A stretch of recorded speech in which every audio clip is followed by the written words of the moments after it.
Primeiramente, bom dia, boa tarde, boa noite aí para que está assistindo o vídeo neste momento. Nós somos alunos da Unicamp, né? E estamos realizando a disciplina Estatística para Administração.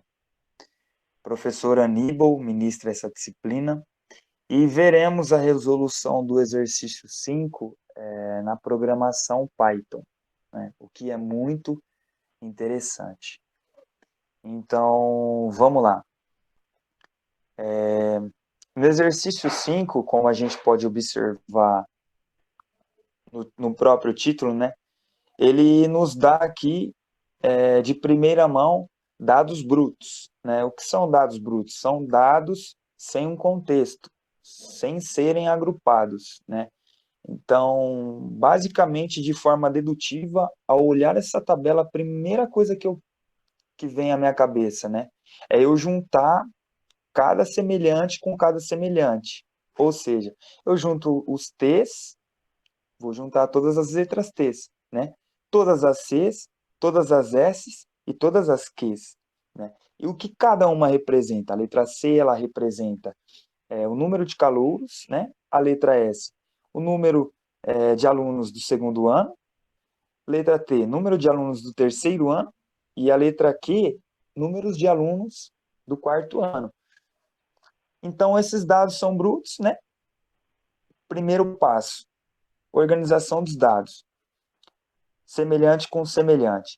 Ao juntar, a gente já fez essa conta justamente para facilitar a compreensão e o entendimento da resolução do exercício. A gente já fez isso para compactar e deixar ele de forma sintética, né? Mas se você, telespectador, quiser dar uma pausa e depois que você aí tentou organizar os dados, conferir os dados, você voltar para o acompanhamento da resolução do exercício também é de grande valia para a gente. Então vamos lá, a gente já fez essa conta. A letra C, ela representa 12 alunos, a letra S, 12 alunos, a letra T, 15 alunos e a letra Q, 11 alunos. Então, a gente pode ter um total de alunos, né, somando C mais S mais T e mais Q, a gente tem 50 alunos, né? Então, qual que é o segundo passo? O segundo passo, a gente realiza os comandos necessários para transportar os dados e criar uma tabela de frequências, né? Mas por que a gente vai fazer isso? Porque na letra A aqui, ó, ele pede para a gente preparar uma tabela de distribuição de frequências, né? E calcular as frequências relativas, né? Vamos lá. O que são frequências? Para a gente preparar a tabela, a gente tem que saber o que é uma frequência, né? A distribuição de frequências, ela é um agrupamento de dados em classes, de tal forma que contabilizamos o número de ocorrências em cada classe, né? E o número de ocorrências de uma determinada classe recebe o nome de frequência absoluta, que a gente vai ver mais para frente. Então, a gente já fez isso a partir do momento que organizamos todos os dados brutos, né? E sintetizamos os mesmos. E o segundo passo é realizar os comandos necessários para transportar os dados e criar uma tabela de frequências que a gente vai começar e partir para a programação Python, certo? Então vamos lá. A primeira coisa que a gente coloca no comando é esse import pandas as pd. Por que a gente coloca isso? A gente está pedindo para o sistema importar todas as informações que a gente vai colocar adiante, né? Então, não teria como a gente fazer essa tabela aqui que vai aparecer posteriormente se a gente não colocasse esse import. Então, vamos lá para o IND, que é índice. No índice, a gente já definiu aqui, né, o que significa cada letra. Então, seriam os títulos, né, de cada linha. Então, você vai ver posteriormente isso. Então, a gente coloca na primeira linha os calouros, na segunda linha, segundo ano, na terceira linha, terceiro ano, e na quarta linha, quarto ano. E aí a gente coloca esse colchetes aqui e a gente coloca aspas em cada nomenclatura, né? E uma vírgula. Por quê? Porque para o sistema entender que a gente está pedindo cada nomenclatura em uma linha, uma respectiva linha, certo? Esse call é colunas, né? Então, o que, que a gente quer em cada coluna? Lembrando, coluna é aquilo que está na vertical. A gente quer a frequência, então a gente já coloca esse colchetes aqui, né? Frequência, a gente quer a frequência relativa e a gente quer a porcentagem ou percentagem, né? A frequência a gente já disse o que significa frequência, né? A frequência relativa, na estatística, ela denomina-se como o resultado obtido da divisão entre a frequência absoluta, o valor que é observado na população, né? E a quantidade de elementos da amostra. É basicamente isso. E vamos para o próximo ponto. E a porcentagem, né? O que que é a porcentagem? Aí a gente vai dividir, né? E no caso a gente já deixou claro e facilitou a nossa compreensão. A gente multiplica 12 por 2, né? Aqui no número de calouros. Segundo ano, 12 por 2, né? 15 por 2, 11 por 2. E a frequência relativa, né? Essa frequência relativa, a gente divide pelo número total, que a seguir a gente vai ver que é 100%, né? Que é um 100% do todo aí que teremos. Então, fazendo isso, né? Nessa coluna det,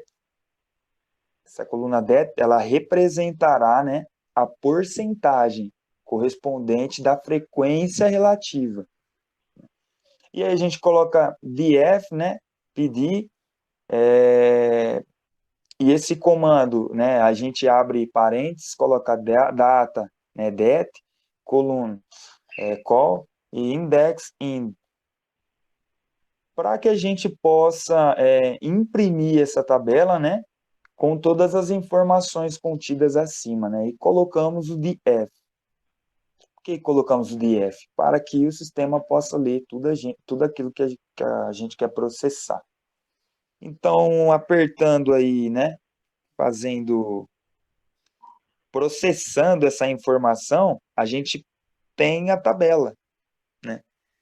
E na tabela está justamente o que a gente organizou, agrupou aqui na letra A, né? E na letra B, o que ele pediu para a gente? Frequência relativa e porcentagem, né? Então, a tabela mostra bem como a gente faz isso, e os comandos, eles estão aqui, né? A gente já deixa eles abertos, para que, né, se você quiser fazer, né, como a linguagem de Python, né, age, quando a gente olha a primeira vez, a linguagem assusta, mas é bem tranquilo. Então, a gente está deixando aberto aqui o comando justamente para você que quiser tentar refazer o exercício aí, né, e pausando e acompanhando, fique mais tranquilo, né. Já na letra C, né, ele pede, né, que porcentagem desses alunos corresponde a alunos do terceiro ano e quarto ano. Bom, aqui é bem dedutivo também.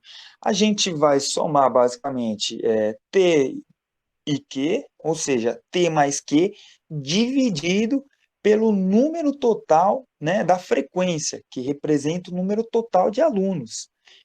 Então, a gente soma T mais Q vai dar 26, dividido por 50, isso corresponde a 26%, né? Aí é uma continha bem básica e bem tranquila, tá bom? A seguir, né, a letra D, a nossa amiga Beatriz, né, vai dar continuidade na resolução do exercício e sintetizando aí os comandos para que a gente transforme, né, essa tabela em gráfico, né, em um gráfico de barras, inclusive. Bom, só um detalhe na letra C, o total de T mais Q são 26 alunos, dá 52% do total. Então, vamos para a letra D. A letra D pede que a gente desenhe um gráfico de barras para distribuir as frequências desses 50 alunos, né? Então, a gente faz a importação, vamos usar os comandos de Python para imprimir esse gráfico, né? E aí a gente primeiro faz a importação desse tipo de linguagem aqui para a gente conseguir fazer a apresentação desse gráfico, que é Matplotlib e Pyplot. Usamos duas listas, que é a lista X, com as variáveis correspondentes a cada ano, que são calouro, segundo ano, terceiro e quarto ano, e a lista Y, que indica a frequência de cada uma dessas séries. C com 12, S com 12, T com 15 e Q com 11 alunos. Também precisa que seja inscrito nos comandos um comando de soma das variáveis em Y, né?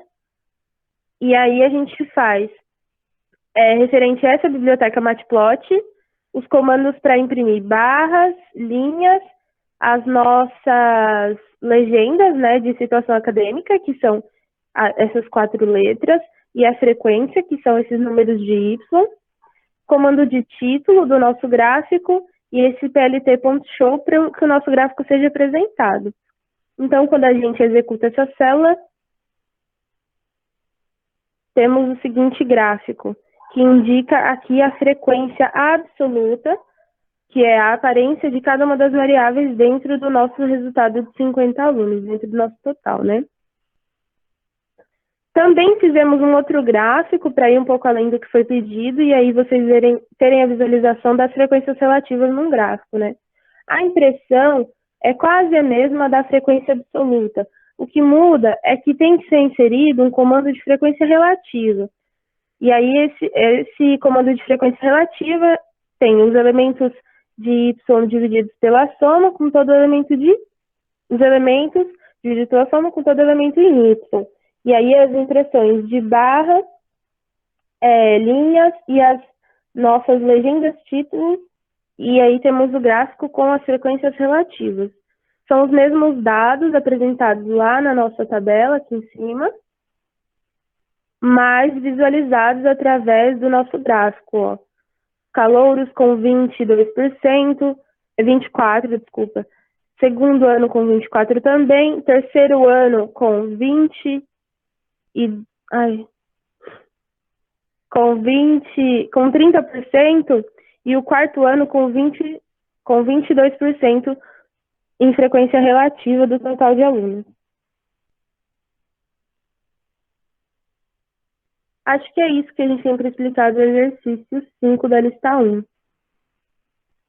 Acho que a gente pode disponibilizar também esse notebook do Colab, caso vocês queiram importar os dados, talvez seja um pouco mais fácil, né?